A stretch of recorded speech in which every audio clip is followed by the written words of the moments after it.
जो कुछ भी घट रहा है उसे घटने दो। तू केवल साक्षी भाव बन जाओ। जब तुम अनुभव करते हो कि मन में उठने वाला विचार, हर भावना स्वयं उत्पन्न नहीं होती बल्कि प्रकृति का हिस्सा है, तब तुम सभी दुखों से मुक्त हो सकते हो। अष्टावक्र यहाँ कहते हैं कि मन में यहाँ जो कुछ भी उठता है वह तुम्हारा नहीं, चाहे क्रोध हो, चाहे प्रेम हो या इच्छा हो, सब प्रकृति के द्वेष से उत्पन्न होता है। ये सब उन्हीं के गुणों से प्रेरित होकर उठते हैं। तुम केवल देखने वाले हो, करने वाले नहीं।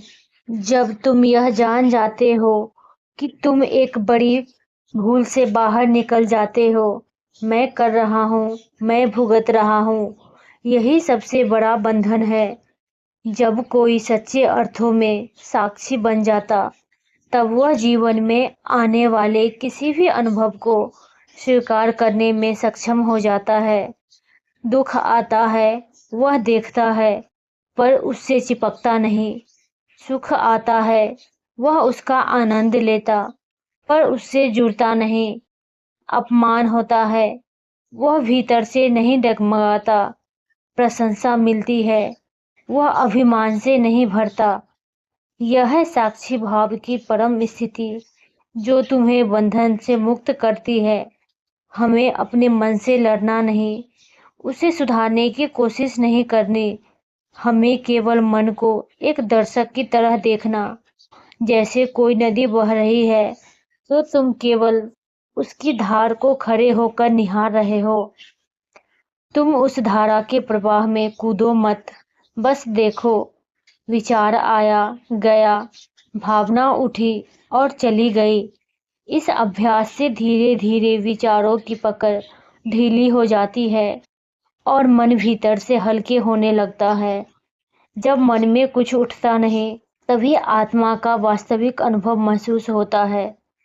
अष्टावक्र कहते हैं, यह नहीं कह रहे कि मन को बलपूर्वक रोको, बल्कि कह रहे हैं कि मन जब परिपक्व हो जाता तो विचारों की अनावश्यक उत्पत्ति स्वयं ही देख लेता है और शांत हो जाता है। मन की अशांति धीरे धीरे शांत होने लगती है। मन का भार हल्का होने लगता है।